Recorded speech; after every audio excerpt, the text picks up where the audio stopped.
안녕하세요. 저는 오성숙이라고 합니다. 정말 어처구니 없던 제 이야기 좀 들어주세요. 해마다 가을이 깊어지면 창밖으로 보이는 감나무가 주홍빛으로 물들곤 했습니다. 그 감을 따서 잘 말려 곶감을 만들고 아들 녀석이 좋아하는 수정과에 띄워주던 기억이 아련하네요. 제가 평생을 바쳐 지켜온 이 집의 풍경은 늘 그렇게 다정하고 따스했습니다. 적어도 며느리 유미희가 제 머리채를 잡아채기 전까지는 말이지요. 그날도 여느 주말과 다름없는 오후였습니다. 아들 대곤이가 가족과 함께 온다는 전화를 받고 아침부터 마음이 분주했어요. 아들이 좋아하는 갈비찜을 재우고 손주 유준이가 먹을 동그랑땡을 부치고 며느리가 혹시나 좋아할까 싶어 늙은 호박을 긁어내 전까지 부쳤습니다. 제게는 자식을 위하는 것만큼 큰 기쁨이 없었으니까요. 오후 4시가 넘어서야 현관문 비밀번호 누르는 소리가 들려왔습니다. 엄마, 저 왔어요. 지친 기색이 역력한 아들의 목소리 뒤로 또각거리는 날카로운 구두 소리가 따라 들어왔죠. 며느리 유미희였습니다. 오늘도 어김없이 머리부터 발끝까지 잡지에서 막 튀어나온 사람처럼 한껏 치장을 하고 나타났네요. 손에 들린 가방은 제가 평생 시장을 다니며 아낀 돈으로는 어림도 없을 만큼 번쩍이는 물건이었어요. 어머님. 인사라고 하기엔 너무나 건조한 한마디를 던진 며느리는 소파 가장 편한 자리에 몸을 기댔습니다. 피곤하다는 듯 길게 한숨을 내쉬며 곧장 휴대폰을 들여다보기 시작하더군요. 그 모습에 익숙해질 법도 한데 볼 때마다 가슴 한구석이 서늘하게 식는 건 어쩔 수가 없었습니다. 아들 대곤이는 양손 가득 손주 녀석의 짐을 들고 들어오며 쩔쩔매는 모습이었고요. 유준아, 할머니한테 인사해야지. 아들의 말에 7살 배기 손주 유준이는 저를 흘긋 쳐다볼 뿐 거실에 놓인 텔레비전으로 달려가 자기가 보고 싶은 만화를 틀어달라고 소리를 지르기 시작했습니다. 그걸 지켜보던 며느리가 휴대폰에서 눈도 떼지 않은 채 말했어요. 대곤 씨, 그냥 태블릿 줘요. 어머님 댁은 시끄럽게 하면 안 되잖아. 결국 유준이는 소파 한쪽에 배를 깔고 엎드려 태블릿에 코를 박았습니다. 고작 7살짜리가 어른에게 인사하는 법도 배우지 못하고 기계에만 빠져있는 꼴이 몹시 안타까웠지만 제가 나서는 순간 집안의 평화가 깨질 것을 알기에 입을 다물었습니다. 며느리는 아들의 귓가에 당신 어머니는 너무 구식이라 대화가 안 통해라고 속삭이는 걸 제가 못 들었을 거라 생각하는 모양이었어요. 저는 애써 웃으며 부엌으로 들어가 정성껏 차린 저녁상을 내왔습니다. 김이 모락모락 나는 갈비찜과 노릇하게 부쳐낸 전들을 보며 아들이 감탄했어요. 우와, 엄마. 진수성찬이네. 미희야, 이것 좀 봐. 어머니 솜씨 여전하시다. 하지만 며느리는 못마땅한 표정으로 젓가락을 깨작거릴 뿐이었습니다. 갈비 한 점을 입에 넣는가 싶더니 이내 휴지에 뱉어내며 말하더군요. 어머님, 죄송한데 이 고기 어디서 사셨어요? 기름기가 너무 많아서 제 입에는 좀 느끼하네요. 요즘은 건강 생각해서 이런 거 잘 안 먹잖아요. 순간 제 얼굴이 화끈거렸습니다. 아들 먹이려고 새벽 시장에 나가 제일 좋은 부위로 골라온 갈비였어요. 밤새 핏물을 빼고 정성껏 양념한 제 노력을 며느리는 단 한마디로 아무것도 아닌 것으로 만들어버렸습니다. 곁에 있던 아들이 눈치 없이 거들었죠. 원래 갈비는 기름이 좀 있어야 맛있지. 자기는 너무 마른 것만 좋아해서 그래. 자기야, 이건 맛의 문제가 아니라 건강의 문제라고. 그리고 유준이도 이런 기름진 음식 먹이면 소화비만 와. 어머님도 이제 요리하실 때 설탕이나 기름은 좀 줄이시는 게 좋을 것 같아요.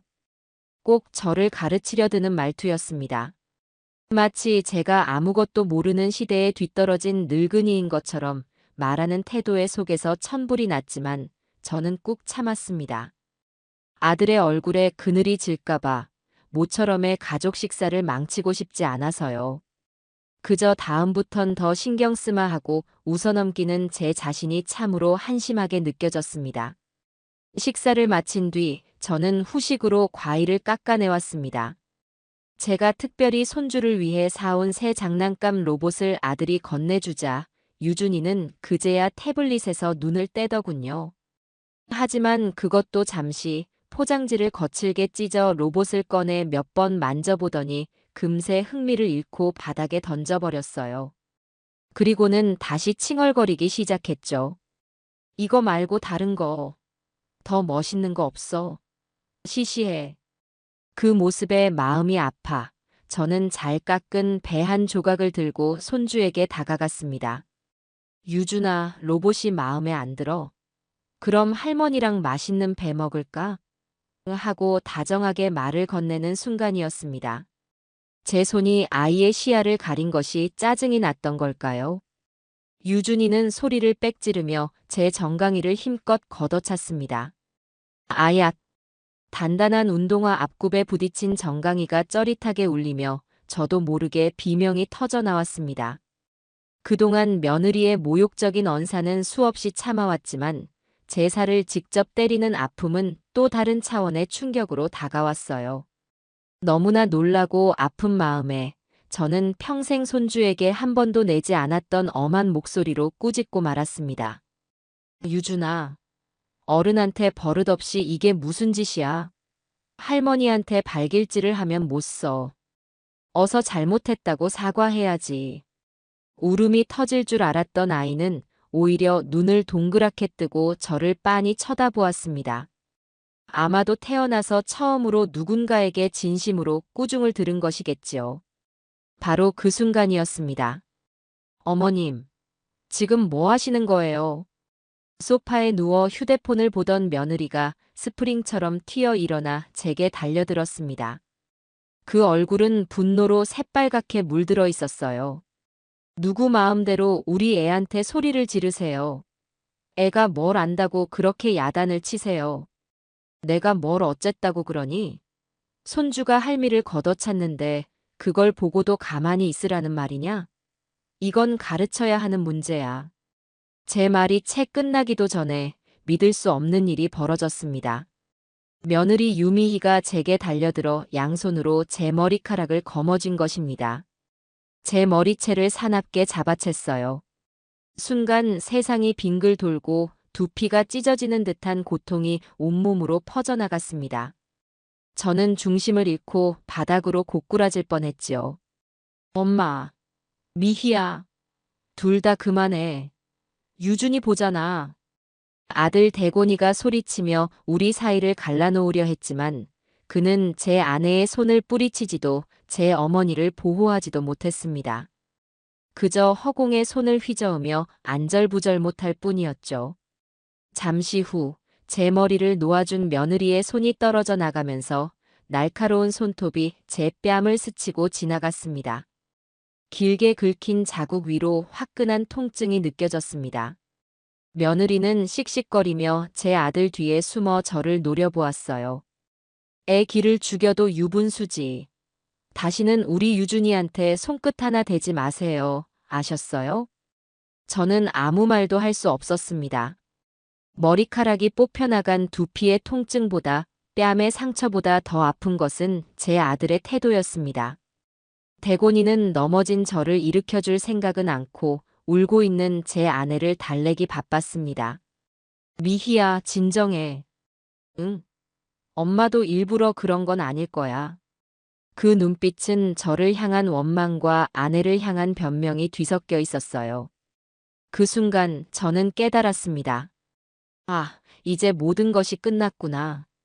내가 평생을 바쳐 키운 아들은 더 이상 내 아들이 아니구나. 저 여자의 남편일 뿐이구나.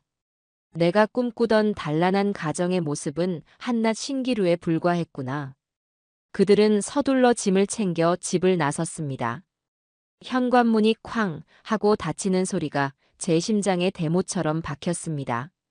엉망으로 흐트러진 거실, 바닥에 나뒹구는 과일 조각과 장난감 로봇, 그리고 텅 빈 공간에 홀로 남겨진 저. 뺨에서는 가늘게 피가 배어 나왔지만 눈에서는 눈물 한 방울 나오지 않았습니다. 대신 제 안에서 무언가 아주 차갑고 단단한 것이 조용히 자리를 잡기 시작했습니다. 그래요. 오늘로써 오성숙의 인생 제1막은 끝났습니다. 이제부터는 완전히 다른 이야기가 시작될 겁니다. 이건 단순한 복수가 아니에요. 제 인생과 존엄을 되찾기 위한 마지막 싸움의 시작입니다. 저는 조용히 전화기를 들었습니다. 수십 년간 잊고 지냈던 아주 믿을 만한 사람의 번호를 누르기 위해서였죠. 이제 모든 것을 제자리로 돌려놓을 시간이었습니다. 그들이 떠난 집 안에는 무겁고 서늘한 침묵만이 감돌았습니다. 저는 한참을 그 자리에 못 박힌 듯 서 있었어요. 뺨에 남은 며느리의 손톱 자국이 화끈거렸고 머리카락이 뽑혀나간 두피는 욱신거리는 통증을 계속해서 보내왔습니다. 하지만 이상하게도 눈물은 나지 않았습니다. 슬픔이나 분노 같은 뜨거운 감정 대신 제 머릿속은 마치 깊은 겨울에 얼어붙은 강 표면처럼 차갑고 평온해지고 있었어요. 저는 천천히 몸을 일으켰습니다. 아들 녀석이 사준 무릎 보호대가 없었다면 한참을 바닥에서 일어나지 못했을지도 모를 일입니다. 가장 먼저 한 일은 엉망이 된 거실을 치우는 것이었습니다. 바닥에 나뒹구는 배 조각들을 주워 담고 행주를 빨아 끈적한 과즙을 닦아냈습니다. 손주 녀석이 발로 차고 내던진 로봇은 팔 하나가 부러져 있더군요. 저는 부러진 로봇의 팔을 조용히 내려다보았습니다. 마치 제 아들 대곤이와의 관계가 부러져 버린 것을 형상화한 물건처럼 보였습니다. 저는 그 로봇을 신문지에 곱게 싸서 쓰레기통 옆에 내려놓았습니다. 수리해서 다시 쓸 수도 버릴 수도 없는 어중간한 마음의 상징이었지요. 모든 것을 제자리에 돌려놓고 나니 집은 언제나처럼 정갈한 모습을 되찾았지만 공기 중에 떠도는 배신감의 냄새는 쉬이 가시지 않았습니다. 거울 앞에 섰습니다. 뺨에 선명하게 그어진 붉은 상처가 눈에 들어왔습니다. 평생 남의 손가락질 한 번 받아본 적 없이 꼿꼿하게 살아온 제 얼굴에 며느리라는 작자가 남긴 모욕의 흔적이었습니다. 저는 상처를 가만히 쓸어보았습니다. 돌아가신 남편 생각이 났어요. 무뚝뚝하고 표현에 서툰 사람이었지만 단 한 번도 제게 함부로 말하거나 행동한 적이 없었던 사람이었죠. 저를 집사람이라고 부르면서도 그 안에는 언제나 존중과 신뢰가 담겨 있었습니다. 남편은 늘 말했습니다. 당신은 우리 집의 기둥이야. 당신이 바로 서야 이 집이 바로 서. 그 기둥을 오늘 며느리가 제 손으로 흔들고 뽑아버리려 한 것입니다. 밤이 깊도록 잠을 이룰 수 없었습니다. 침대에 누워 수십 년의 세월을 되감아 보았어요. 대곤이를 낳고 뛸 듯이 기뻐하던 남편의 얼굴, 아장아장 걷던 아들이 처음으로 엄마하고 불렀을 때의 벅찬 감동, 혹여나 아들 기죽을까봐 굳은 일 마다치 않고 돈을 벌었던 젊은 날의 제 모습이 파노라마처럼 스쳐 지나갔습니다. 대학교 등록금이 모자라 제가 아끼던 결혼 반지를 팔았던 날, 아들은 미안함에 눈물을 글썽였었죠. 저는 아들의 등을 두드리며 말했습니다. 괜찮다, 아들아. 너만 잘 되면 엄마는 아무것도 아깝지 않다. 그 아들이었습니다. 제가 모든 것을 바쳐 키워낸 그 아들이 오늘 제 어미가 머리채를 잡히는 동안 제 아내의 눈치를 보고 있었습니다. 배신감에 심장이 아려왔습니다. 동이틀 무렵 저는 자리에서 일어났습니다. 밤새 내린 결정은 확고했습니다. 이건 더 이상 감정 싸움이 아니에요. 이건 전쟁입니다. 제 인생을 지키고 망가진 가정을 바로 세우기 위한 싸움. 지는 것은 생각할 수도 없었습니다. 저는 옷장 가장 깊숙한 곳에 넣어두었던 외출복을 꺼내 입었습니다. 남편이 살아있을 적 부부 동반 모임에 갈 때나 입던 가장 좋은 옷이었죠. 그리고 화장대 서랍에서 작은 열쇠를 꺼내 안방 금고를 열었습니다. 금고 안에는 낡은 서류 봉투 하나가 들어 있었습니다. 5년 전 아들 내외가 지금 사는 아파트로 이사할 때 제가 전세 보증금 5억 원을 보태주며 받아두었던 금전소비대차 계약서였습니다. 혹시 모를 상황에 대비한 것이었지만 그 혹시 모를 상황이 며느리가 제 머리채를 휘어잡는 상황일 줄은 꿈에도 몰랐지요. 저는 계약서 사본을 꼼꼼히 챙겼습니다. 아침 9시가 되자마자 집을 나섰습니다. 제 평생의 거래 은행인 K은행 지점으로 향하는 발걸음은 조금도 망설임이 없었습니다. 번호표를 뽑고 잠시 기다리는 동안 저는 앞으로 해야 할 일들을 머릿속으로 정리했습니다. 제 이름으로 된 모든 금융 자산을 점검하고 아들 쪽으로 흘러가던 돈의 흐름을 완벽하게 차단하는 것이 첫 번째 목표였어요. 어떤 업무 도와드릴까요, 고객님? 창구의 젊은 직원이 상냥하게 물었습니다. 저는 준비해간 서류들을 꺼내 보이며 차분하게 말했죠. 제 명의로 된 모든 예금, 적금, 펀드 현황을 다시 한번 확인하고 싶어요. 그리고 매달 아들 회사 계좌로 자동 이체되던 금액이 있었는데 오늘부로 즉시 중단해 주시기 바랍니다. 직원의 눈이 동그래졌습니다. 꽤 큰 금액이었기 때문이겠지요. 하지만 저는 아무렇지 않은 표정으로 다음 서류를 내밀었습니다. 그리고 이 보험 상품들, 오늘부로 수익자를 모두 제 자신으로 변경하고 싶습니다. 원래 수익자는 모두 아들 김대곤으로 되어 있었습니다. 제가 잘못되었을 경우 아들이 조금이라도 편안하기를 바라는 어미의 마음이었죠. 하지만 그 마음은 오늘 새벽 산산조각 나버렸습니다. 모든 절차를 마치고 은행을 나서자 거짓말처럼 휴대폰이 울렸습니다. 화면에 뜬 내 아들이라는 세 글자가 그 어느 때보다 낯설게 느껴졌어요. 저는 잠시 망설이다 전화를 받았습니다. 사과를 하려나 뒤늦게라도 어미의 안부를 물으려나 신락 같은 기대를 했던 제가 어리석었습니다. 엄마, 괜찮으세요? 첫마디는 걱정이었지만 이어진 말들은 제 가슴에 더 큰 상처를 냈습니다. 저기, 엄마. 미희가요, 어젯밤에 한숨도 못 자고 끙끙 앓았어요. 자기도 너무 놀라서 그랬다고 엄마가 유준이한테 너무 심하게 소리를 질러서 애를 지키려고 하다가 자기도 모르게 손이 올라갔다고 하네요. 아기가 있었던 건 아니래요. 기가 막혀서 말이 나오지 않았습니다. 머리채를 잡힌 사람은 저인데 끙끙 앓은 것은 며느리라니요. 제 아들은 지금 가해자를 두둔하고 있었습니다. 저는 차가운 목소리로 되물었습니다. 그래서 내가 뭘 어쨌으면 좋겠다는 말이니? 아니, 그게 아니라 미희가 지금 많이 불안해해서요. 엄마가 먼저 다가가서 괜찮다고 이해한다고 한마디만 해주시면 안 될까요? 그래야 걔도 마음 풀고 엄마한테 사과할 수 있을 것 같아서요. 사과를 하기 위해 제게 먼저 사과를 하라는 해괴한 논리였습니다. 저는 더 이상 들을 가치가 없다고 판단했습니다. 제 아들은 이미 며느리에게 완벽하게 조종당하는 꼭두각시가 되어 있었어요. 눈을 뜨게 해주려면 그를 지탱하던 줄을 끊어주는 수밖에 없었습니다. 대곤아. 저는 아들의 이름을 불렀습니다. 내가 한 말 후회하게 될 거다. 그리고 내 가정은 이제 너희 부부가 알아서 꾸려나가거라. 다시는 나에게 경제적인 도움을 기대하지 말아라. 엄마, 갑자기 그게 무슨 말씀이세요? 더 이상 할 말 없다. 저는 제 인생에서 가장 단호한 목소리로 말하고는 전화를 끊어버렸습니다. 길거리에 서서 파란 가을 하늘을 올려다보았습니다. 눈앞이 캄캄한 것이 아니라 오히려 너무나 선명하고 명확해진 기분이었습니다. 그래요, 이제 시작입니다.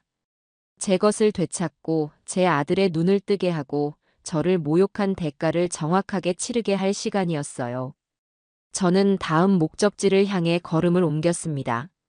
아직 해야 할 일이 많이 남아 있었습니다. 은행 일을 마친 뒤 저는 곧장 집으로 돌아오지 않았습니다. 다음 단계는 정보전이었죠. 적을 알고 나를 알아야 백전백승이라 했습니다. 제게 며느리 유미희는 이제 가족이 아닌 반드시 이겨야 할 적이었습니다. 그 적에 대해 제가 아는 것은 너무나 적었어요. 명문대를 나와 유학까지 다녀왔다는 자기소개, 부유한 사업가 집안의 딸이라는 배경. 그 모든 것이 과연 진실일까 하는 의문이 제 머릿속을 맴돌기 시작했습니다. 첫 번째 정보원은 의외로 가까운 곳에 있었습니다. 저는 일부러 아들네 아파트 단지 근처에 있는 단골 떡집에 들러 쑥 인절미를 한 상자 샀습니다. 그리고는 아파트 단지 내 커뮤니티 센터로 향했죠. 매주 화요일 오후 2시면 그곳에서는 부녀 회원들을 위한 라인 댄스 교실이 열립니다. 그리고 그 부녀회의 회장은 입이 가볍기로 소문난 박 여사였습니다. 제가 이 아파트에 대해 잘 아는 척 아들 내외에게 무언가 도움을 주고 싶은 시어머니인 척 연기하기에 완벽한 무대였어요. 아니나 다를까 라인 댄스 교실이 끝나고 땀을 식히던 박 여사는 제가 내민 떡 상자를 보고 활짝 웃으며 반겼습니다. 어머, 오 선생님 아니세요? 웬일이세요 여기까지. 저는 인자한 미소를 지으며 말했습니다. 박 여사님, 우리 아들네가 이 아파트에 사는데 내가 이 근처는 영 지리를 몰라서요. 혹시 반찬 맛있는 가게라도 있으면 알려주실까 하고 들렀습니다. 이야기는 자연스럽게 아들 내외의 이야기로 흘러갔습니다. 제가 먼저 운을 띄웠죠. 우리 며느리가 성격이 좀 내성적이라 이웃들이랑 잘 어울리는지 모르겠어요. 혹시 박 여사님은 우리 며느리 미희라고 하는데 본 적 있으신가요? 박 여사는 기다렸다는 듯이 목소리를 낮추며 입을 열었습니다. 그럼요, 알다 뿐이겠어요. 근데 오 선생님 댁 며느님은 우리랑은 좀 다른 세상 사람 같더라고요. 동네 엄마들 모임에는 얼굴 한번 안 비추고 늘 머리부터 발끝까지 쫙 빼입고는 외제차 몰고 백화점만 쌩쌩 다니던데요. 역시나 제 예상과 다르지 않았습니다. 박 여사는 신이 나서 말을 이어갔습니다. 얼마 전에는 우리 동 김 여사가 백화점 VVIP 라운지에서 봤다잖아요. 거기 아무나 들어가는 곳도 아닌데 아주 익숙하게 드나들더래요. 다들 남편이 사업을 엄청 크게 하는 줄 알지 뭐예요. 애 교육은 어떻게 시키는지 유치원 행사 같은 데는 코빼기도 안 보이고 말이에요. 박 여사의 입을 통해 흘러나오는 정보들은 하나같이 제가 어렴풋이 짐작만 하던 것들이었습니다. 허영심이 많고 이웃과 어울리지 않으며 아이 교육에는 무관심하다는 것. 저는 고개를 끄덕이며 맞장구를 쳐주었지만 머릿속으로는 그 정보들을 차곡차곡 정리하고 있었어요. 박 여사와의 유익한 만남을 뒤로하고 집에 돌아온 저는 곧바로 다음 단계에 착수했습니다. 바로 며느리의 SNS를 파헤치는 것이었죠. 저는 컴퓨터를 잘 다루지 못하지만 이럴 때를 대비해 동네 문화센터에서 스마트폰 활용법을 배워둔 것이 큰 도움이 되었습니다. 젊은 사람들이 많이 쓴다는 인스타그램이라는 것을 설치하고 며느리의 이름을 검색했습니다. 계정은 비공개였지만 프로필 사진이 며느리와 손주가 함께 찍은 사진이라 금방 찾을 수 있었어요. 팔로우 요청이라는 버튼을 눌렀지만 며느리가 저를 받아줄 리 만무했습니다. 하지만 저는 포기하지 않았습니다. 며느리의 친구 목록을 보니 아들 대곤이의 계정이 있더군요. 저는 아들의 계정으로 들어가 보았습니다. 그리고 그곳에서 며느리가 아들을 태그한 게시물들을 발견할 수 있었죠. 그 게시물들을 통해 며느리의 공개된 사진 일부를 엿볼 수 있었습니다. 그곳은 가히 허영과 과시의 전당이었습니다. 발리, 파리, 스위스 등 해외 휴양지에서 찍은 사진들, 한 끼에 수십만 원은 좋게 넘어 보이는 고급 레스토랑의 음식 사진들, 그리고 소파 위에 무심하게 던져놓은 명품 가방과 시계 사진들이 즐비했습니다. 특히 제 눈을 사로잡은 것은 사진과 함께 적힌 글들이었습니다. 해시태그 일상, 해시태그 힐링, 해시태그 남편 찬스 같은 해시태그와 함께 가끔은 이런 사치가 필요해. 피곤한데 쇼핑으로 스트레스 풀기 같은 문장들이 적혀 있었죠. 저는 그 게시물들이 올라온 날짜와 아들이 제게 사업이 어렵다며 돈을 빌려갔던 날짜들을 하나하나 대조해 보았습니다. 소름 끼치게도 날짜들은 대부분 겹쳤습니다. 남편은 아내의 사치스러운 생활을 위해 늙은 어미에게 손을 벌리고 있었던 겁니다. 저는 분노로 떨리는 손을 진정시키며 모든 게시물을 조용히 캡처해 컴퓨터 폴더에 저장했습니다. 이것은 단순한 과시가 아니라 명백한 기만의 증거였습니다. 하지만 이것만으로는 부족했습니다. 며느리가 왜 이렇게까지 거짓된 삶을 살아야 하는지 그 근본적인 원인을 알아내야 했습니다. 그리고 그 돈의 출처가 정말 아들에게서 나온 것인지 아니면 또 다른 무언가가 있는지 확인해야만 했죠. 일반인의 정보력으로는 한계가 있었습니다. 전문가의 도움이 필요했어요. 저는 수첩 깊숙한 곳에 적어두었던 번호로 전화를 걸었습니다. 신호음이 두어 번 울리고 낯익지만 오랜만에 듣는 중저음의 목소리가 들려왔습니다. 네, 조 실장입니다. 조 실장. 남편이 살아있을 적 회사에 닥친 큰 위기를 해결해 주었던 유능한 사람이었죠. 심부름센터라고 불렸지만 사실상 기업의 문제를 해결해주는 해결사에 가까운 일을 하는 사람이었습니다.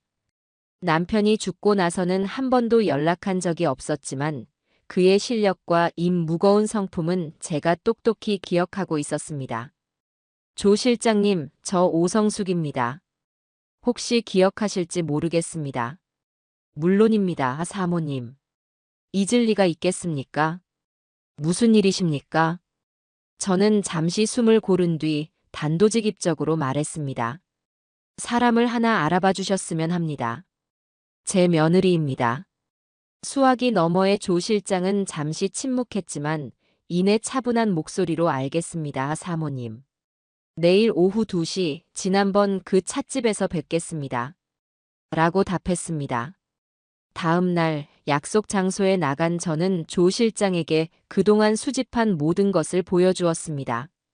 박 여사에게서 들은 이야기, 며느리의 SNS 캡처 사진들, 그리고 제 의심까지. 조 실장은 말없이 자료를 훑어보더니 안경을 고쳤으며 말했습니다. 기본적인 정보는 수집이 잘 되어 있군요. 사모님께서 원하시는 것이 정확히 무엇입니까? 진실입니다. 저 여자의 진짜 모습, 진짜 배경, 그리고 돈의 출처와 행방. 제가 모르는 모든 것을 알고 싶습니다.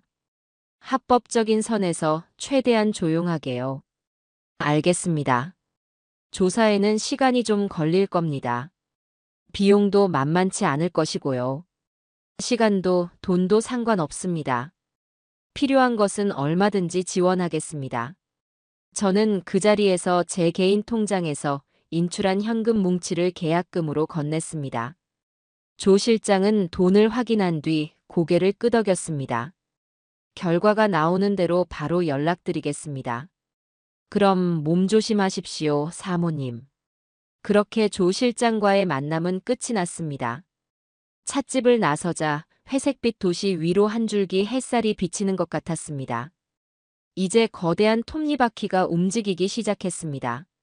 며느리 유미희가 공들여 쌓아 올린 거짓의 성이 이제 곧 무너져 내릴 차례였습니다. 조 실장에게 일을 의뢰하고 일주일이라는 시간이 흘렀습니다. 그 시간 동안 저는 제 감정이 폭풍처럼 휘몰아치지 않도록 매일같이 마음을 다스렸어요. 아침에는 공원을 산책하고 오후에는 서예 학원에 나가 붓글씨를 쓰며 정신을 집중했습니다. 정이라는 단어를 수십 번, 수백 번 화선지에 써내려갔습니다. 제게는 이것이 단순한 복수가 아니라 짓밟힌 정의를 바로 세우는 과정이라고 스스로 되뇌었죠. 아들에게서는 몇 번 더 전화가 왔지만 받지 않았습니다.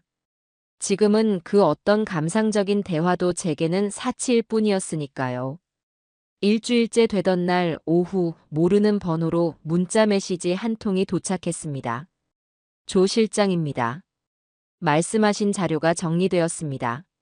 내일 오전 10시 지난번 그 찻집에서 뵙겠습니다. 짧은 메시지였지만 제 심장은 오랜만에 세차게 뛰기 시작했습니다. 드디어 판도라의 상자가 열리는 순간이 온 것입니다. 다음 날 약속 장소에 나가자 조 실장은 이미 도착해 저를 기다리고 있었습니다. 그의 앞에는 두툼한 서류 봉투 하나가 놓여 있었죠. 그는 제가 자리에 앉자 말없이 봉투를 제 쪽으로 밀어주었습니다. 저는 떨리는 손으로 봉투를 열었습니다. 가장 위에는 며느리 유미희의 최근 일주일간의 행적을 정리한 보고서가 있었습니다. 보고서의 내용은 충격적이었습니다. 며느리는 일주일 중 사흘을 백화점과 고급 에스테틱에서 보냈고 이틀은 평일 대낮에 강남의 한 고급 호텔 라운지에서 어떤 남자와 만났습니다. 보고서에는 그 남자의 사진도 첨부되어 있었어요. 훤칠한 키에 잘생긴 얼굴이었지만 어딘지 모르게 가벼워 보이는 인상의 남자였습니다. 사진 속 며느리는 그 남자 앞에서 아주 행복하고 편안한 표정으로 웃고 있었죠. 제가 지금껏 단 한 번도 본 적 없는 얼굴이었습니다. 더욱 충격적인 것은 다음 장에 첨부된 자료들이었습니다. 조 실장은 며느리의 신용정보를 조회한 모양입니다. 유미희의 이름으로 된 카드론과 현금 서비스 내역이 빼곡하게 적혀 있었습니다. 제1금융권은 물론 제2, 제3금융권에서까지 빌린 돈의 총액은 제 상상을 훨씬 뛰어넘는 금액이었어요. 아들 사업자금으로 보태주었던 돈의 일부가 사실은 며느리의 카드 빚을 돌려막는 데 쓰였을지도 모른다는 끔찍한 추측이 머리를 스쳤습니다. 이 남자는 누구입니까? 제가 사진을 가리키며 묻자 조 실장이 나지막이 대답했습니다. 유미희 씨가 결혼 전에 잠시 교제했던 남자로 확인됩니다. 최근 다시 연락이 닿아 몇 차례 만남을 가진 것으로 보입니다. 두 사람 사이에 부정한 관계가 있다는 증거는 아직 없지만 금전적인 거래가 오고 간 정황이 포착되었습니다. 금전 거래라니요? 유미애 씨가 이 남자에게 몇 차례에 걸쳐 돈을 송금한 내역을 확인했습니다. 금액이 크지는 않지만 남편 모르게 다른 남자와 돈거래를 하고 있다는 것은 분명한 사실입니다. 저는 말없이 보고서를 넘겼습니다. 이제 남은 것은 며느리의 배경에 대한 것이었죠. 조 실장의 조사는 정확했습니다. 며느리의 아버지가 하던 사업은 이미 5년 전에 부도가 났고 현재는 친척의 명의를 빌려 작은 식당을 근근히 운영하고 있었습니다. 사는 집도 월세였으며 빚독촉에 시달리고 있다는 주변 상인들의 증언도 확보되어 있었습니다. 며느리가 그토록 자랑하던 유복한 사업과 집안은 완벽한 거짓말이었던 겁니다. 모든 자료를 확인한 뒤 저는 조 실장에게 깊이 고개를 숙였습니다. 고맙습니다. 정말 큰 도움이 되었습니다. 조 실장은 담담하게 말했죠. 아직 조사가 완전히 끝난 것은 아닙니다, 사모님. 유미희 씨의 과거 행적에 대해 좀 더 깊이 파고드는 중입니다. 추가적인 결과가 나오면 다시 연락드리겠습니다. 저는 두둑한 성공 보수 봉투를 건네고 찻집을 나섰습니다.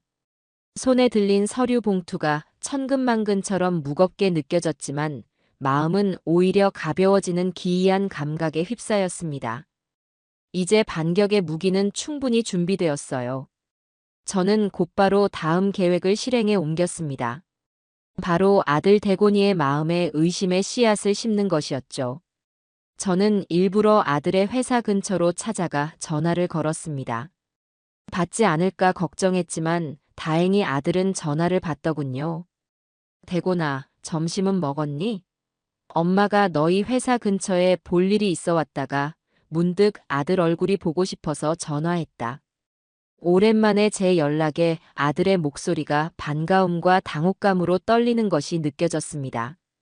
저는 약속을 잡고 회사 앞 카페에서 아들을 만났습니다. 며칠 못 본 사이 아들의 얼굴은 수척해져 있었습니다. 무슨 일 있으세요, 엄마? 어디 편찮으신 거예요? 아니다. 그냥 바람도 쐴 겸 나왔다. 저는 아들의 건강을 묻고 회사 일은 어떤지 물으며 평범한 대화를 이어갔습니다. 그리고 결정적인 순간 아주 무심하고 자연스럽게 미끼를 던졌죠. 참, 대곤아. 엄마가 얼마 전에 백화점에 선물을 사러 갔다가 내 아내를 봤다. 아주 멋진 남자분이랑 호텔 라운지에서 차를 마시고 있더구나. 어찌나 즐거워 보이던지 나는 내 사업이 아주 잘 돼서 내 아내가 저렇게 행복하게 지내는구나 싶어 마음이 참 좋았다. 아들의 얼굴이 순간 굳어지는 것을 저는 놓치지 않았습니다. 호텔 라운지요? 누구랑요? 미희가 그럴 리가 없는데. 그날은 고등학교 동창 모임에 간다고 했어요. 아, 그랬니? 내가 사람을 잘못 봤나 보구나. 하긴 내 눈이 이제 침침해서. 그런데 어찌나 내 아내랑 닮았던지. 그 옆에 있던 남자는 꼭 탤런트처럼 잘생겼더라. 저는 더 이상 아무 말도 하지 않고 차만 마셨습니다. 제 역할은 여기까지였죠. 이제 의심의 씨앗은 아들의 마음속에 뿌려졌습니다. 집에 돌아가 아내에게 그날 정말 동창 모임에 갔던 것 맞아? 라고 묻게 될지 아니면 아내의 말을 믿고 제 말을 무시할지는 이제 아들의 몫이었습니다. 어느 쪽이든 그들의 완벽해 보였던 신뢰의 벽에는 이미 첫 번째 균열이 생기기 시작한 겁니다. 그리고 며칠 뒤 저는 마지막 확인 사살에 나섰습니다. 며느리 친정의 실체에 대해 제가 직접 확인하고 싶었어요. 저는 수소문 끝에 며느리 아버지가 운영한다는 작은 식당을 찾아갔습니다. 허름한 골목에 위치한 식당은 점심시간이 지났음에도 썰렁하기만 했죠. 저는 손님인 척 들어가 자리를 잡고 앉았습니다. 주방에서 나온 며느리의 어머니, 즉 제 사부인은 저를 알아보지 못하고 무뚝뚝하게 주문을 받았습니다. 화려한 옷차림을 즐기던 예전의 모습은 온데간데 없고 생활에 찌든 고단함이 얼굴에 가득했습니다. 그때였습니다. 식당 문이 거칠게 열리며 험상궂은 인상의 남자 두 명이 들어왔습니다. 그들은 다짜고짜 사부인에게 소리쳤죠. 사장님, 이번 달 돈은 준비되셨나? 더는 못 기다려줘. 사부인은 어쩔 줄 몰라 하며 며칠만 더 시간을 주세요. 곧 딸에게서 돈이 올 겁니다라며 빌다시피 말했습니다. 그 순간 모든 퍼즐이 맞춰졌습니다. 며느리가 그토록 돈에 집착하고 아들의 돈을 빼돌리고 심지어 사채까지 끌어다 쓴 이유. 그것은 바로 밑빠진 독 같은 친정의 빚을 메우기 위함이었던 겁니다. 저는 조용히 식당을 빠져나왔습니다. 이제 모든 것을 알게 되었습니다. 며느리의 거짓말, 허영, 그리고 그 뒤에 숨겨진 처절한 현실까지. 동정심이 들지는 않았습니다. 그 어떤 이유도 시어머니의 머리채를 잡고 남편을 기만한 행위를 정당화할 수는 없으니까요. 이제 심판의 시간만이 남았습니다. 저는 집으로 돌아와 변호사에게 보낼 서류들을 마지막으로 정리하기 시작했습니다. 곧 거대한 폭풍이 몰아칠 겁니다. 그 폭풍의 중심에서 저는 굳건히 서 있을 준비가 되어 있었습니다. 아들의 마음에 의심의 씨앗을 심어놓고 집으로 돌아온 저는 그 씨앗이 뿌리를 내리고 싹을 틔울 시간을 주기로 했습니다. 조급함은 이를 그르치는 법이지요. 저는 며칠간 그 어떤 행동도 취하지 않고 오직 제 자신을 돌아보는 시간을 가졌습니다. 며느리의 거짓된 삶을 알게 된 충격과 아들에 대한 배신감으로 들끓던 마음을 차분히 가라앉히는 과정이 필요했어요. 그것은 앞으로 벌어질 더 큰 폭풍을 견뎌내기 위한 저만의 의식이었습니다. 그러던 중 조 실장으로부터 추가 보고서가 도착했습니다. 그 안에는 제가 예상했던 것보다 훨씬 더 구체적이고 치명적인 증거들이 담겨 있었죠. 바로 며느리 유미희가 아들 몰래 제 친정 식구들과 옛 남자에게 송금한 정확한 은행 거래 내역서 사본이었습니다. 날짜와 시간, 금액, 그리고 수취인의 이름까지 선명하게 찍힌 기록 앞에서 더 이상의 변명은 불가능해 보였습니다. 며느리의 어머니 통장으로 매달 꾸준히 빠져나간 생활비, 남동생의 외제차 할부금을 대납해준 기록, 그리고 옛 남자에게 용돈이라는 명목으로 보내준 돈의 흐름까지. 그야말로 제 아들의 피 같은 돈이 사방으로 줄줄 새어나가고 있었던 겁니다. 저는 그 서류들을 조용히 바라보았습니다. 이제 마지막 카드를 쓸 시간이 되었습니다. 저는 평생 처음으로 변호사 사무실이라는 곳에 전화를 걸었습니다. 남편의 오랜 친구였던 박 변호사였죠. 남편이 살아있을 적에는 명절마다 서로의 집을 오가며 막역하게 지냈지만 남편이 세상을 떠난 뒤로는 한동안 연락이 뜸했던 사이였습니다. 제 전화를 받은 그는 조금 놀란 듯 했지만 이내 차분한 목소리로 저를 맞아주었습니다. 저는 제 상황을 구구절절 설명하지 않았습니다. 그저 오래전에 아들에게 빌려준 돈을 돌려받고 싶은데 법적인 절차에 대해 자문을 구하고 싶습니다. 라고만 말했죠. 다음 날, 저는 박 변호사의 사무실을 찾아갔습니다. 말끔한 정장을 차려입은 그는 제게 따뜻한 차를 건네며 무슨 일이냐고 조심스럽게 물었습니다. 저는 말없이 금고에서 꺼내 온 금전 소비대차 계약서 원본을 그의 앞에 내밀었습니다. 계약서를 꼼꼼히 읽어본 박 변호사의 얼굴이 잠시 굳어지는가 싶더니 이내 단호한 표정으로 바뀌었습니다. 형수님, 이 계약서는 법적으로 완벽하게 효력이 있습니다. 차용인 김대곤, 보증인 유미희의 자필 서명과 인감 도장까지 찍혀 있군요. 언제든 대여금 반환을 청구하실 수 있습니다. 이자까지 청구할 권리가 있으시고요. 이자는 필요 없습니다. 저는 그저 제 돈, 원금 5억 원을 돌려받고 싶을 뿐입니다. 알겠습니다. 그렇다면 가장 먼저 내용 증명을 발송하여 형수님의 상환 요구 의사를 명확하게 전달해야 합니다. 이것은 법적 절차를 시작한다는 공식적인 통보이자 상대방에게 심리적 압박을 가하는 가장 효과적인 방법입니다. 박 변호사는 내용 증명에 들어갈 문구를 직접 작성해 주었습니다. 그 내용은 지극히 사무적이고 냉정했습니다. 귀하 김대곤, 유미희는 2020년 5월 12일 채권자 오성숙으로부터 주택 구입 자금 명목으로 5억 원을 차용하였으며 이에 채권자는 본 내용 증명을 통해 해당 대여금 전액의 즉시 상환을 요청하는 바입니다. 본 내용 증명 수신일로부터 14일 이내에 상환 계획에 대한 회신이 없을 시 법적 조치에 착수할 것임을 고지합니다. 저는 그 서류에 제 인감 도장을 찍었습니다. 도장이 서류에 찍히는 쿵 하는 소리가 마치 전쟁의 시작을 알리는 북소리처럼 제 심장에 울려 퍼졌습니다. 모든 절차를 마치고 사무실을 나서려는 제게 박 변호사가 조용히 말했습니다. 형수님, 무슨 일이신지는 모르겠지만 너무 마음고생하지 마십시오. 이건 형수님의 정당한 권리를 찾는 과정일 뿐입니다. 그의 말이 작은 위로가 되었습니다. 내용 증명이 발송되고 이틀이 지난 저녁, 드디어 올 것이 왔습니다. 발신번호 표시 제한으로 걸려온 전화였어요.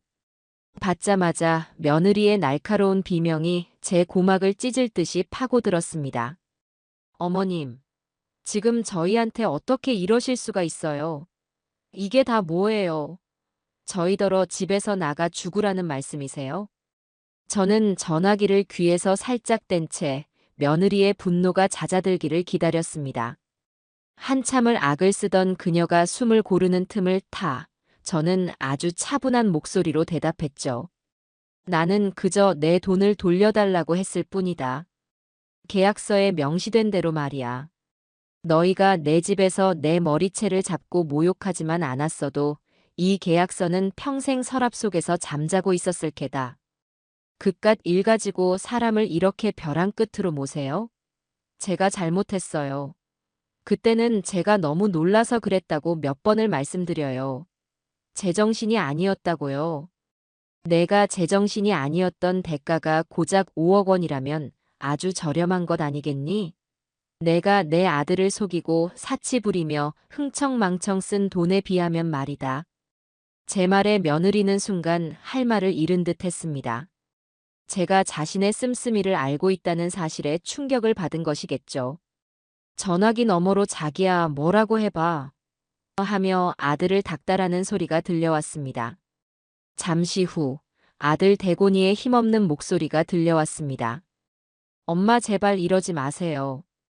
우리 유준이도 있는데 길에 나앉으라는 말씀이세요? 제가 잘못했어요. 제가 다 잘못했으니까 제발 내용 증명 좀 취하해 주세요. 네, 엄마. 아들의 울먹이는 목소리에 잠시 마음이 흔들릴 뻔했지만 저는 정신을 바짝 차렸습니다. 지금 동정심을 베푸는 것은 아들을 더 깊은 수렁에 빠뜨리는 것과 같았습니다. 대곤아, 너는 내게 용서를 구할 것이 아니라 내 아내에게 물어야 한다. 그동안 내가 벌어다 준 돈, 내가 사업 자금으로 보태준 돈은 다 어디에 가고 이제 와서 이 늙은 어미에게 매달리는 것인지 말이다. 그 집을 지키고 싶은 거라면 돈의 행방부터 내가 직접 찾아보거라.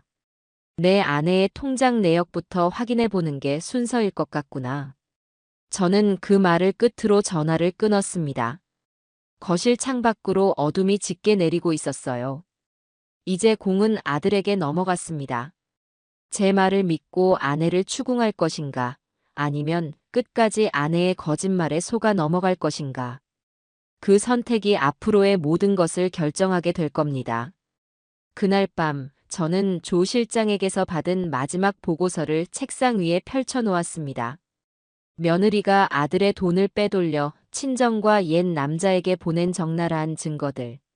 저는 그중 며느리 남동생의 자동차 할부금 대납 내역과 옛 남자에게 보낸 송금 내역 사본을 따로 복사했습니다. 그리고 그것을 깨끗한 봉투에 담았죠. 이것은 아들이 진실을 마주할 용기를 내지 못할 경우 제가 직접 꽂을 마지막 비수였습니다. 저는 조용히 그 봉투를 서랍 깊숙이 넣었습니다. 이제 곧 아들의 방문이 있을 것이고 그때가 되면 이 모든 것을 끝낼 수 있을 겁니다.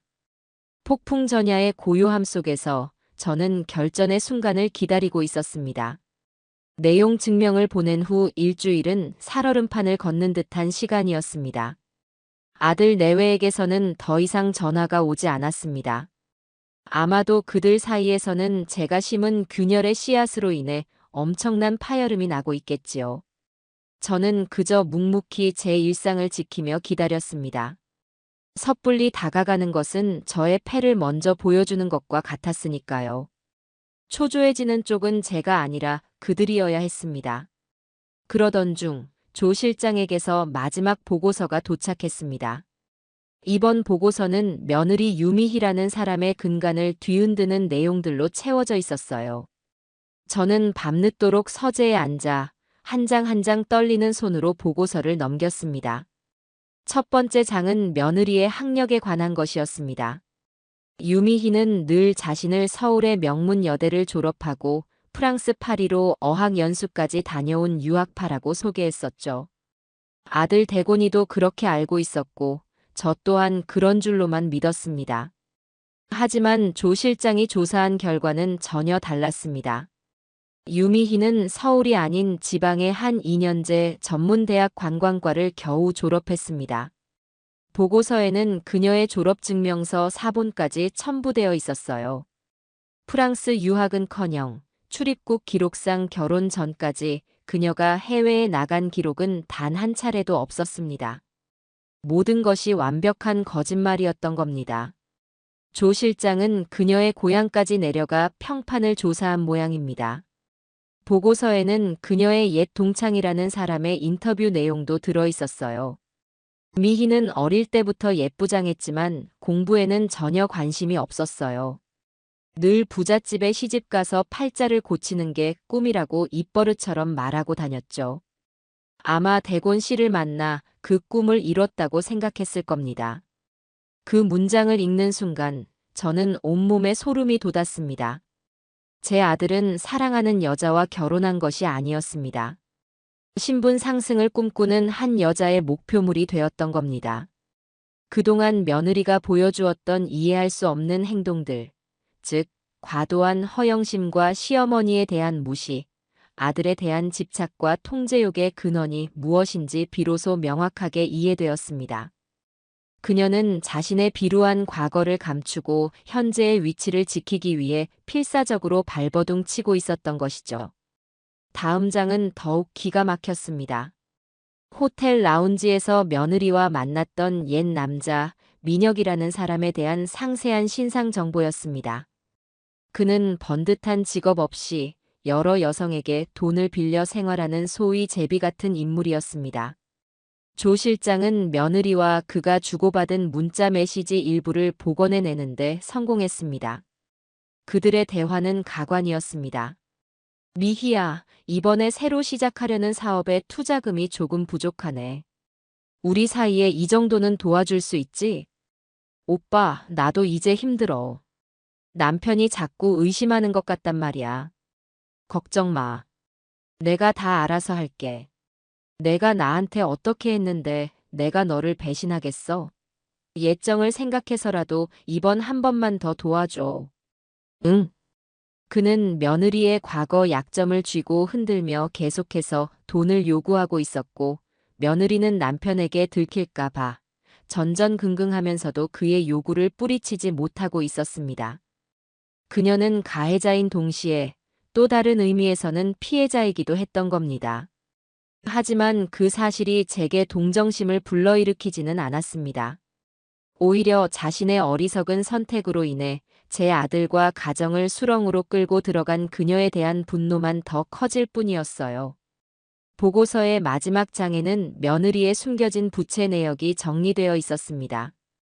은행권 대출 외에도 명품 가방이나 귀금속을 살 때 이용하는 고금리의 사채까지 손을 댄 흔적이 발견되었습니다. 빚이 빚을 낳는 악순환의 고리에 빠져 있었던 거죠. 이 모든 빚의 존재를 제 아들은 까맣게 모르고 있었습니다. 저는 모든 보고서를 읽은 뒤 깊은 한숨을 내쉬었습니다. 이제 유미희라는 사람에 가면 뒤에 숨겨진 민낯을 완벽하게 알게 되었습니다. 그녀는 사랑스러운 아내도 현명한 엄마도 아니었습니다.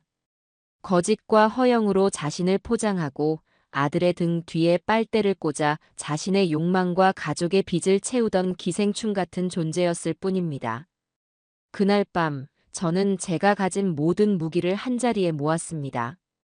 제가 평생 모은 돈으로 산 이 집에서 가장 크고 단단한 원목 식탁 위에 모든 것을 펼쳐놓았죠. 첫 번째, 아파트 구입 자금 5억 원에 대한 금전 소비대차 계약서와 변호사를 통해 발송한 내용 증명 사본. 이것은 이 전쟁의 명분이자 그녀의 목을 조르는 가장 강력한 밧줄이었습니다. 두 번째, 며느리의 신용카드 내역서와 각종 대출 서류들. 그녀가 얼마나 분수에 맞지 않는 삶을 살았는지 보여주는 숫자들의 나열이었죠. 세 번째, 며느리가 친정 식구들과 옛 남자에게 몰래 송금한 은행 거래 내역. 이것은 남편에 대한 배신을 증명하는 빼도 박도 못할 증거였습니다. 네 번째, 며느리의 SNS를 장식했던 화려한 명품과 해외여행 사진들. 그녀의 허영심을 만천하에 공개할 수 있는 자료였죠. 그리고 마지막으로 그녀의 진짜 학력과 과거 행적에 대한 조 실장의 최종 보고서. 이것은 유미희라는 존재의 근간을 뒤흔드는 그녀의 정체성을 파괴할 수 있는 가장 치명적인 무기였습니다. 저는 이 모든 서류들을 순서대로 정리하여 투명한 파일 홀더에 하나씩 끼워 넣었습니다. 마치 전쟁에 나가는 장수가 자신의 갑옷과 무기를 하나씩 점검하는 심정이었어요. 모든 증거를 담은 파일은 꽤 두툼해졌습니다. 저는 그 파일을 가만히 내려다보았습니다. 이것은 단순한 종이 뭉치가 아니었습니다. 제 아들의 어리석음을 깨우칠 회초리이자 저를 모욕한 며느리에게 내릴 심판의 망치였습니다. 모든 준비가 끝났습니다. 이제 남은 것은 그들을 불러 모아 이 모든 진실을 눈앞에 펼쳐 보이는 것뿐. 저는 창밖을 내다보았습니다. 칠흑 같은 어둠이 깔려 있었지만 곧 동이 터올 것을 알고 있었습니다. 제 인생에 드리웠던 길고 긴 어둠도 이제 곧 끝나게 될 겁니다. 저는 조용히 전화기를 들고 아들의 번호를 눌렀습니다. 이제 이 지긋지긋한 연극의 마지막 막을 올릴 시간이었습니다. 아들에게 전화를 걸자 신호음이 두어 번 울린 뒤 힘없는 목소리가 들려왔습니다. 여보세요. 저는 조금의 감정도 씻지 않은 지극히 사무적인 톤으로 말했습니다. 나다. 대곤아. 너희 부부에게 마지막으로 할 이야기가 있다. 아파트 문제에 대해 최종적으로 논의할 것이니 내일 저녁 7시까지 이 집으로 오너라. 내 아내 유미희도 반드시 함께 와야 한다. 만약 오지 않는다면 나는 더 이상 너희를 기다려주지 않고 내 방식대로 모든 것을 처리할 것이다. 제 목소리에는 어떠한 타협의 여지도 담겨 있지 않았습니다. 아들은 알겠습니다. 엄마라고 짧게 대답하고는 전화를 끊었죠. 다음 날 약속된 시간이 다가올수록 집안의 공기는 점점 더 무겁게 가라앉는 듯 했습니다. 저는 아침부터 집 안 구석구석을 쓸고 닦았습니다. 마치 중요한 손님을 맞이하기 전처럼 먼지 하나 없이 집을 정돈했죠. 하지만 그것은 손님을 맞이하는 설렘이 아니라 결전을 앞둔 장수의 엄숙한 의식과도 같았습니다. 저는 화려한 상차림 대신 맑은 찬물만 끓여 준비했습니다. 오늘 이 자리에서는 음식을 나눌 것이 아니라 진실과 거짓을 가르는 칼날만이 오고 갈 테니까요. 저녁 7시 정각, 현관문 비밀번호를 누르는 소리가 들렸습니다. 저는 거실 소파에 꼿꼿한 자세로 앉아 그들을 맞았습니다. 문이 열리고 들어서는 두 사람의 모습은 일주일 전과는 사뭇 달랐습니다. 아들 대곤이는 고개를 푹 숙인 채 마치 사형장으로 끌려오는 죄수처럼 기가 죽어 있었습니다. 며느리 유미희는 잔뜩 날이 선 고슴도치처럼 온몸에 가시를 세운 채 분노와 불안이 뒤섞인 눈으로 저를 쏘아보았죠. 앉거라. 제 낮은 말에 두 사람은 마지못해 제 맞은편 소파에 앉았습니다.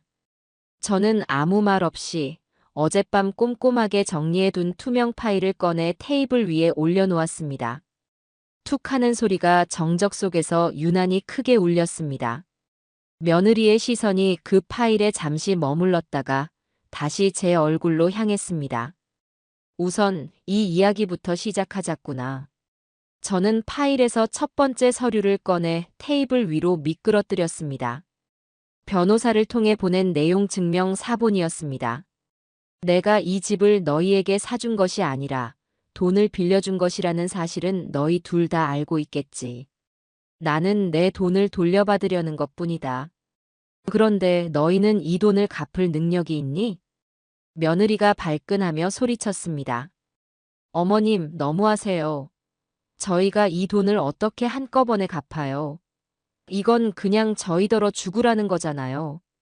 저는 그녀의 말을 가볍게 무시하고 두 번째 서류 뭉치를 꺼내 그 옆에 펼쳐 놓았습니다. 바로 유미희의 이름으로 된 각종 카드론과 대출 내역서였습니다. 내 앞으로 된 빚이 이렇게나 많은데 내 돈을 갚을 걱정보다 이 이자들을 감당할 걱정을 먼저 해야 할 것 같구나. 대곤아, 너는 내 아내에게 이런 빚이 있다는 사실을 알고 있었니? 아들 대곤이는 하얗게 질린 얼굴로 서류들을 내려다보며 고개를 저었습니다. 며느리는 당황한 기색이 역력했지만 아직은 기세가 꺾이지 않은 듯 했습니다. 그건 제 개인적인 일이에요. 어머님이 상관하실 일이 아니라고요. 내 개인적인 일이라 그렇다면 이것도 내 개인적인 일이겠구나. 저는 세 번째 증거를 꺼내 놓았습니다.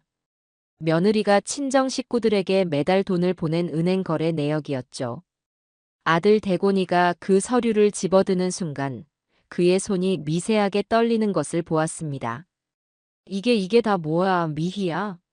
당신 나한테는 우리 집 어렵다는 말 한마디도 안 했잖아. 그런데 왜 이렇게 많은 돈을 나 몰래 보낸 거야? 그건 엄마가 몸이 안 좋으셔서 병원비에 보태드린 거예요. 당신한테 말하면 걱정할까봐 그랬지. 며느리는 필사적으로 거짓말을 했습니다. 하지만 그녀의 거짓말은 곧바로 다음 증거 앞에서 무너져 내렸습니다. 저는 며느리의 남동생이 타고 다니는 외제차의 할부금이 바로 며느리의 통장에서 매달 빠져나간 기록을 그 앞에 던졌습니다. 내 어머니 병원비가 외제차 할부금으로 둔갑하기라도 했나 보구나. 제 차가운 말에 며느리는 입을 꾹 다물었습니다. 이제 변명거리가 떨어진 모양이었죠. 아들은 충격과 배신감에 휩싸인 얼굴로 아내와 서류를 번갈아 쳐다볼 뿐이었습니다. 이제 분위기는 완전히 제 쪽으로 넘어왔습니다. 저는 잠시 숨을 고른 뒤 다음 카드를 꺼내 들었습니다. 호텔 라운지에서 옛 남자와 다정하게 웃고 있는 며느리의 사진 여러 장이었습니다. 이 사람은 누구니? 내 말대로라면 고등학교 동창이라던데 내가 보기엔 그냥 동창 사이보다는 훨씬 더 가까워 보이는구나. 사진을 본 아들의 눈이 뒤집혔습니다. 당신 이 남자 누구야? 나한테 동창 모임 간다고 하고 이 남자 만난 거였어? 대답해 유미희. 아니야. 그냥 아는 오빠야. 길에서 우연히 만난 거라고. 우연히 만난 남자에게 내 통장에서 돈은 왜 보내준 것이냐? 저는 결정타로 며느리가 그 남자에게 돈을 송금한 내역을 사진 위에 올려놓았습니다. 이제 상황은 돌이킬 수 없었습니다. 아들의 얼굴에서 아내에 대한 마지막 신뢰마저 무너져 내리는 것이 보였습니다. 그는 더 이상 소리치지 않았습니다. 대신 깊은 절망의 빛이 그의 눈을 잠식하기 시작했죠. 마지막 순서였습니다. 저는 파일에 남아있던 마지막 서류를 꺼냈습니다. 바로 며느리의 진짜 졸업증명서와 그녀의 과거에 대한 조 실장의 최종 보고서였습니다. 대곤아, 너는 내 아내가 명문여대를 나오고 프랑스 유학까지 다녀온 지성과 미모를 겸비한 여자라고 자랑스러워했었지. 저는 며느리의 진짜 졸업증명서를 테이블 중앙에 놓았습니다. 그런데 어쩌니? 내 아내는 내가 알던 그런 사람이 아니었구나. 내 결혼은 처음부터 끝까지 아주 잘 짜인 사기극에 불과했다. 아들은 서류를 집어들고 한참을 들여다보았습니다. 그 얼굴에는 더 이상 분노도 슬픔도 남아있지 않았습니다. 모든 것을 포기한 사람의 텅 빈 표정만이 있었죠. 모든 것을 잃은 것은 며느리 유미희였지만 가장 크게 파괴된 것은 제 아들 대곤이의 영혼이었습니다. 궁지에 몰린 며느리는 갑자기 저를 향해 악을 쓰기 시작했습니다. 어머님 때문이야. 이게 다 어머님 때문이라고요. 어머님이 저를 처음부터 무시하고 구박하지만 않았어도 이렇게까지 되지는 않았어요. 저를 이렇게 만든 건 바로 어머님이에요. 자신의 모든 잘못을 제게 뒤집어 씌우려는 최후의 발악이었습니다. 저는 그 모습을 조용히 지켜보다가 나지막하지만 힘있는 목소리로 최후 통첩을 날렸습니다. 이제 그만하거라. 선택지는 두 가지다. 첫째, 내일 당장 변호사를 찾아가 내 아들과 조용히 이혼한다. 양육권은 물론이고 재산분할 청구 소송도 포기하겠다고 각서를 써라. 그러면 내가 진 빚의 일부는 내 아들을 기만한 대가로 내가 정리해주마. 그게 내가 내게 베푸는 마지막 잡이다. 둘째, 끝까지 버티겠다면 나는 오늘 이 자리에 있는 모든 자료를 복사해서 내 부모님께 보내고 언론에도 제보할 것이다. 한 집안을 파탄낸 사기꾼 며느리로 남편 몰래 다른 남자에게 돈을 갖다 바친 여자로 대한민국에 내 얼굴이 알려지게 되겠지. 선택은 자네가 하거라. 제 말에 며느리는 온몸을 부들부들 떨며 저를 노려보았지만 더 이상 아무런 대꾸도 하지 못했습니다. 그녀의 눈에 맺힌 것은 눈물이 아니라 패배와 절망, 그리고 도끼였습니다. 저는 자리에서 일어나 말했습니다. 생각할 시간은 내일 아침까지다. 내일 아침까지 내게 연락하지 않는다면 두 번째 선택지를 실행하는 것으로 알겠다. 이제 그만 돌아가거라. 그렇게 길고 길었던 심판의 밤이 끝났습니다. 심판의 밤이 끝나고 현관문이 닫히자 집 안에는 모든 소리가 흡수된 듯한 이질적인 정적이 흘렀습니다. 저는 한참 동안이나 소파에 못 박힌 듯 앉아 있었습니다. 온몸의 감각이 예민하게 곤두서 시계의 초침 소리마저 망치 소리처럼 크게 들리는 듯 했지요.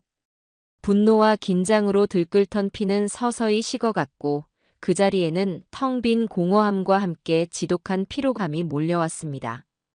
저는 며느리가 앉았던 자리를 물끄러미 바라보았습니다. 그녀가 남기고 간 분노와 저주의 기운이 여전히 그 자리에 응어리져 있는 것만 같았습니다. 저는 몸을 일으켜 창문을 활짝 열었습니다. 차가운 밤 공기가 집 안으로 밀려 들어오며 탁하게 가라앉아 있던 공기를 씻어냈습니다. 이 밤이 지나면 모든 것이 끝날 수도 혹은 더 끔찍한 무언가가 시작될 수도 있었습니다. 저는 거실에 불을 끈 채 어둠 속에서 밤새 수많은 생각과 씨름했습니다. 거실 한편에 놓인 낡은 장식장을 열어 그 안에 고이 간직해온 앨범들을 꺼냈습니다. 뽀얀 먼지가 쌓인 앨범을 넘기자 흑백 사진 속의 젊은 시절 제 모습과 세상을 떠난 남편의 얼굴이 나타났습니다. 갓 태어난 대곤이를 품에 안고 세상을 다 가진 듯 환하게 웃고 있는 우리 부부의 모습에 저도 모르게 쓴웃음이 나왔습니다. 그때의 우리는 우리의 아들이 훗날 저런 뱀 같은 여자에게 휘둘려 어미의 가슴에 대못을 박으리라고는 상상조차 하지 못했지요. 남편이 살아있었다면 어땠을까? 아마 그는 불호령을 내리며 당장 그 계집을 내쫓았을 겁니다. 하지만 동시에 아들의 어리석음과 아둔함에 피눈물을 흘렸을 겁니다. 어쩌면 이 모든 일을 저 혼자 감당하게 된 것이 다행일지도 모른다는 생각마저 들었습니다. 남편의 굳건했던 명예에 흠집을 내지 않고 이 더러운 싸움을 저 혼자 끝낼 수 있으니까요. 사진 속 대곤이는 천사처럼 해맑게 웃고 있었습니다. 저는 그 사진을 가만히 쓸어보며 다짐했습니다. 저 아이를 저 수렁에서 건져내기 위해서라면 제가 악마가 되는 것조차 마다하지 않겠다고 말입니다. 그렇게 뜬 눈으로 밤을 새우고 동쪽 하늘이 희미하게 밝아올 무렵이었습니다. 현관문 쪽에서 조심스럽게 비밀번호를 누르는 소리가 들려왔습니다. 저는 올 것이 왔구나 직감했습니다. 문을 열고 들어선 것은 아들 대곤이 혼자였습니다. 그의 몰골은 그야말로 처참했습니다. 하룻밤 사이에 폭삭 늙어버린 얼굴, 초점 없이 퀭한 눈, 금방이라도 쓰러질 듯 위태로운 걸음걸이. 그는 제 앞에 서자마자 아무런 말도 없이 무너져 내리듯 무릎을 꿇었습니다. 그리곤 짐승의 울음 같은 통곡을 터뜨리기 시작했습니다. 어머니, 어머니, 제가 죽일 놈입니다. 아들의 등을 가만히 내려다보았습니다. 한때는 제게 온 세상이었던 제가 업고 키운 그 등이었습니다.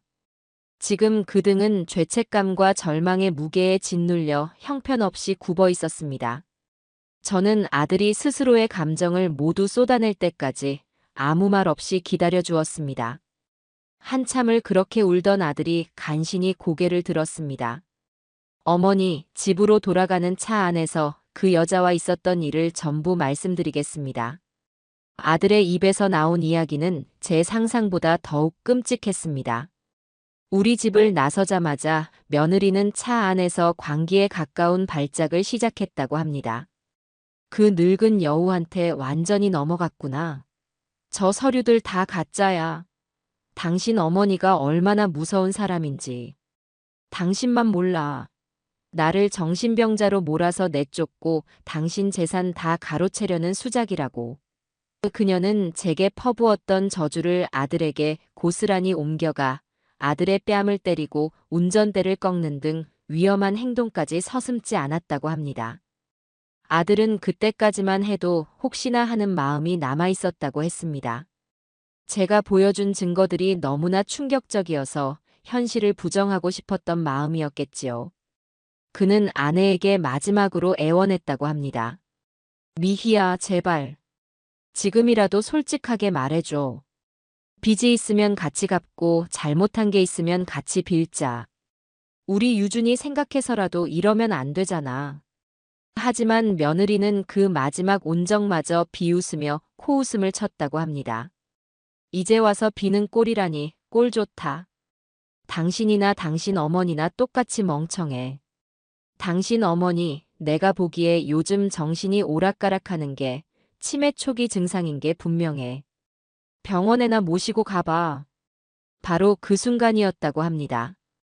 제정신이 아니라는 모욕을 넘어 치매라는 말까지 내뱉는 순간 아들의 머릿속에서 무언가 영원히 끊어져 버렸다고요. 그는 차를 길가에 세우고 며느리의 가방을 빼앗아 그 안에 지갑과 휴대폰을 모두 꺼냈다고 합니다. 그리고 그 자리에서 며느리가 보는 앞에서 은행 앱에 접속해 모든 거래 내역을 확인하고 카드사 앱을 통해 대출 내역을 샅샅이 뒤졌다고 합니다. 제가 보여주었던 모든 증거들이 한치의 오차도 없는 사실임을 확인하는 데는 그리 오랜 시간이 걸리지 않았다고 했죠. 진실을 마주한 아들은 아무 말 없이 운전대를 잡고 집으로 향했고 그 뒤로 두 사람은 단 한마디의 대화도 나누지 않았다고 합니다. 어머니, 저는 오늘 새벽 제 손으로 제 가정을 무너뜨렸습니다. 하지만 후회하지 않습니다. 아니, 이제야 제가 진짜 가정을 지킬 기회를 얻었다고 생각합니다. 어머니, 부디 저를 용서하지 마시고 제가 이 모든 것을 바로잡을 수 있도록 기회를 주십시오. 아들의 고백을 듣는 동안 제 마음속에서는 뜨거운 무언가가 치밀어 올랐다가 차갑게 식기를 반복했습니다. 아들에 대한 연민, 며느리에 대한 분노, 그리고 이 모든 비극을 초래한 제 자신에 대한 회한까지. 저는 자리에서 일어나 아들의 손을 잡았습니다. 일어나거라. 내가 이제라도 정신을 차렸으니 나는 그것으로 되었다. 지금부터는 함께 싸워야 한다. 우리의 대화가 채 끝나기도 전에 불청객이 찾아왔습니다. 현관문을 거칠게 두드리는 소리가 들려왔고 문을 열자 그곳에는 잔뜩 상기된 얼굴의 사돈 부부가 서 있었습니다. 그들은 저를 보자마자 다짜고짜 집 안으로 밀고 들어왔습니다. 사부인, 이게 대체 무슨 경우입니까? 아무리 그래도 그렇지 사람을 이렇게 막다른 골목으로 몰아넣어도 되는 겁니까? 사돈 안 사장이 삿대질을 하며 고함을 쳤습니다. 그 뒤에서는 사부인이 눈물을 훔치며 거들었죠. 우리 미희가 어젯밤에 약을 먹고 쓰러졌었어요. 애가 스트레스를 받아서 죽으려고 했다고요.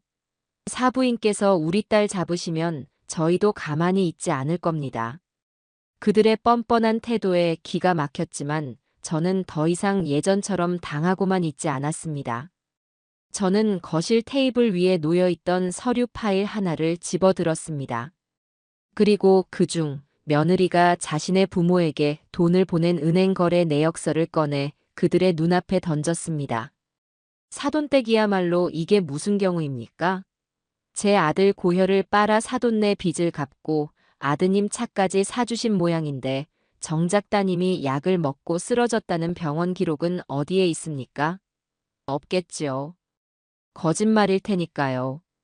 하지만 이 서류들은 진짜입니다. 두 분 통장에 찍힌 날짜와 금액, 한치의 오차도 없지요. 지금이라도 조용히 돌아가신다면 제가 사돈댁을 사기 방조 혐의로 함께 고소하는 일은 없을 겁니다. 제 말에 두 사람의 얼굴이 하얗게 질렸습니다. 자신들의 치부까지 제가 속속들이 알고 있다는 사실에 경악한 것이겠지요. 바로 그때 소파에 앉아있던 아들 대곤이가 자리에서 일어났습니다. 그는 차갑게 식은 눈으로 장모를 바라보며 말했습니다. 두 분, 이제 그만 돌아가 주십시오. 미희 씨와의 관계는 오늘부로 끝입니다. 앞으로는 변호사를 통해 이야기 나누시지요. 아들의 단호한 태도에 사돈 부부는 더 이상 아무 말도 하지 못하고 서로의 얼굴만 쳐다보다가 꽁무니를 빼듯 집을 나섰습니다. 그렇게 또 한 차례의 폭풍이 지나갔습니다.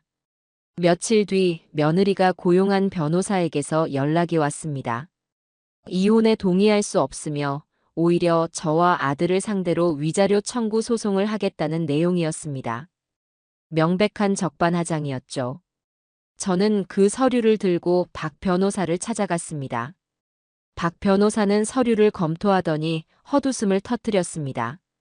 이건 소송을 이기기 위한 것이 아니라 시간을 끌고 합의금을 더 받아내려는 속셈입니다. 걱정하지 마십시오, 형수님. 우리가 가진 증거들이 워낙 명백해서 저쪽에서는 단 한 푼도 받아낼 수 없습니다. 오히려 유책 배우자로서 위자료를 지급해야 할 판이지요. 박 변호사는 즉시 우리의 반박 자료들을 정리하여 법원에 제출했습니다. 며느리의 사치와 거짓말, 채무, 그리고 폭행 사실까지. 모든 진실이 담긴 서류 앞에서 며느리 측 변호사는 더 이상 아무런 주장도 하지 못했습니다. 결국 며느리는 모든 것을 포기하고 협의 이혼에 동의할 수밖에 없었죠.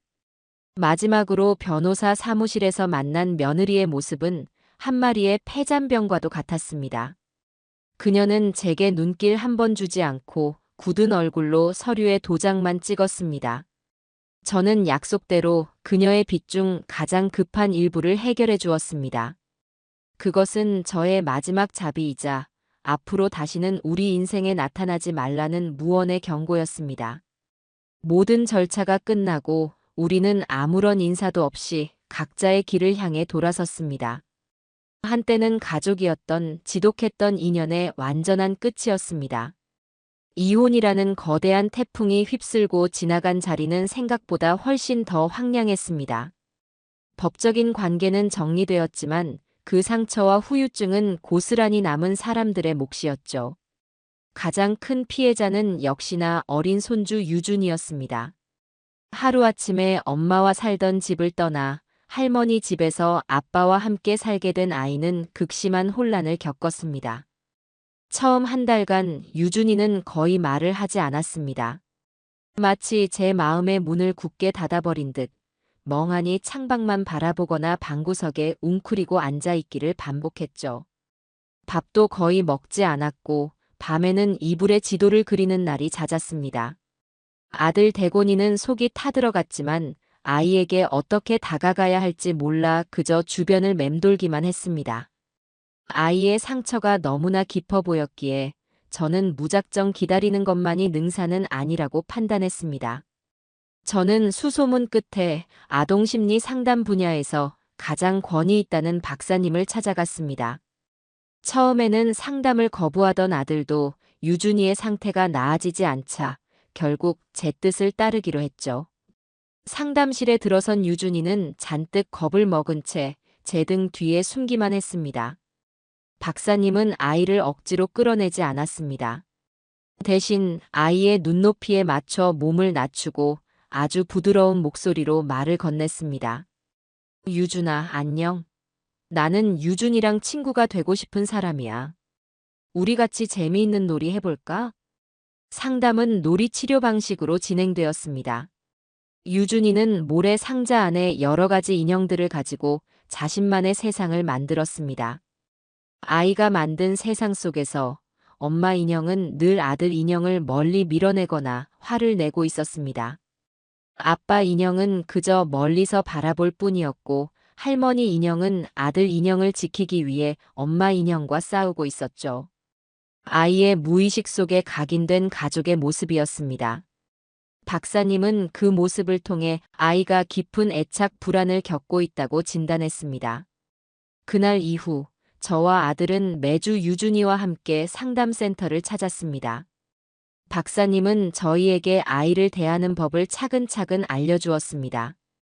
절대로 아이를 비난하거나 다그치지 말 것, 아이의 감정을 있는 그대로 읽어주고 공감해 줄 것, 그리고 무엇보다 중요한 것은 너는 혼자가 아니며 우리는 절대로 너를 떠나지 않을 것이라는 믿음을 심어주는 것이라고 강조했습니다. 저는 박사님의 조언대로 매일 밤 잠들기 전 유준이를 품에 안고 말해주었습니다. 유준아, 오늘 하루도 잘 지내줘서 고마워. 아빠도 할머니도 우리 유준이를 세상에서 가장 많이 사랑해. 무슨 일이 있어도 우리는 언제나 내 곁에 있을 거야. 처음에는 제 품에서 몸을 뒤척이던 아이도 시간이 지나면서 조금씩 제 품에 몸을 맡기기 시작했습니다. 아들 대곤이 역시 뼈를 깎는 노력을 했습니다. 그는 자신의 지난 날을 깊이 반성하며 아들에게 좋은 아빠가 되기 위해 최선을 다했습니다. 서툴지만 매일 아침 아이의 머리를 빗겨주고 유치원 가방을 챙겨주었죠. 퇴근 후에는 피곤한 몸을 이끌고 아이와 함께 목욕을 하고 잠들기 전에는 꼬박꼬박 동화책을 읽어주었습니다. 아빠의 꾸준한 노력에 유준이의 다쳤던 마음도 서서히 열리기 시작했습니다. 어느 주말 오후였습니다. 거실에서 함께 퍼즐을 맞추고 있는데 유준이가 불쑥 제게 물었습니다. 할머니, 엄마는 이제 어디 살아? 저는 순간 가슴이 철렁했지만 애써 태어난 척 아이의 눈을 바라보며 대답했습니다. 엄마는 아주 먼 곳으로 여행을 떠났어. 유준이가 씩씩하고 건강하게 잘 자라고 있으면 언젠가 다시 만날 수 있을지도 몰라. 아이에게 상처를 주지 않으려는 저의 서툰 거짓말이었습니다. 그런데 유준이는 뜻밖의 대답을 했습니다. 안 만나도 돼. 나는 아빠랑 할머니랑 사는 게 더 좋아. 아이의 입에서 나온 그 말은 그동안 저희가 쏟았던 모든 노력을 보상해주는 가장 큰 선물이었습니다. 아들 대곤이의 삶도 점차 안정을 되찾았습니다. 그는 전처와의 이혼 과정에서 겪었던 배신감과 자신의 사업 실패로 인한 무력감을 극복하기 위해 부단히 애썼습니다. 그는 결국 운영하던 작은 회사를 정리했습니다. 빚만 남은 허울뿐인 사장 노릇을 그만두고 자신의 기술력을 인정해주는 건실한 중소기업에 재취업하는 길을 택했죠. 직급은 낮아지고 월급은 줄었지만 그는 오히려 마음이 편하다고 했습니다. 매일 정해진 시간에 출퇴근하며 저녁이 있는 삶을 살게 된 것에 감사했죠. 그는 더 이상 술에 의지하지 않았고 주말이면 유준이의 손을 잡고 제 집을 찾아와 함께 시간을 보냈습니다. 우리는 함께 장을 보고 음식을 만들고 텔레비전을 보며 웃고 떠들었습니다. 위기를 겪고 나서야 우리는 비로소 진정한 의미의 가족이 되어가고 있었습니다. 저는 그런 아들의 모습을 보며 이번 시련이 아들에게는 인생의 가장 큰 불행이었지만 동시에 스스로를 돌아보고 성장할 수 있었던 값진 약이 되었을지도 모른다고 생각했습니다. 그렇게 평온한 나날이 이어지던 어느 초겨울, 저는 김장을 하기 위해 이른 아침부터 광역버스를 타고 큰 재래시장에 가는 길이었습니다. 버스가 정류장에 멈추었을 때 창밖으로 익숙한 인형 하나가 스쳐 지나갔습니다. 유미희였습니다. 그녀는 추운 날씨에 얇은 외투 하나만을 걸친 채 길거리에서 어묵을 파는 포장마차의 계산대 앞에 서 있었습니다. 화려했던 과거의 모습은 온데간데 없고 생활에 찌들어 생기를 잃은 얼굴이었습니다. 그녀의 손에는 뜨거운 어묵 국물 종이컵이 들려 있었죠. 그녀는 주위를 살피며 허겁지겁 어묵을 먹고 있었습니다. 저는 저도 모르게 고개를 돌려버렸습니다. 통쾌함보다는 인간의 삶이란 것이 얼마나 허망하고 가변적인가에 대한 서글픈 감정이 앞섰습니다. 한때는 제 아들의 아내였고 제 손주의 어머니였던 여자. 그녀가 조금만 덜 욕심을 부리고 조금만 더 진실했더라면 저렇게 차가운 길바닥에서 홀로 어묵을 먹는 대신 따뜻한 집에서 우리와 함께 김장김치의 수육을 먹고 있었을지도 모를 일입니다. 버스는 다시 출발했고 그녀의 모습은 금세 시야에서 사라졌습니다. 저는 차창에 비친 제 얼굴을 보았습니다. 그 얼굴에는 더 이상 분노나 증오의 그림자는 남아있지 않았습니다. 그저 모든 것을 겪어낸 자의 평온함만이 잔잔하게 어려 있었습니다. 제 마음속에 길었던 전쟁이 비로소 완전히 끝났음을 깨달았습니다. 지독했던 겨울이 가고 봄과 여름을 지나 다시 풍성한 가을이 찾아오기까지 수많은 날들이 물처럼 흘러갔습니다. 그 시간 동안 우리 가족은 상처의 딱지를 떼어내고 새살을 돋우는 과정을 묵묵히 거쳐왔습니다.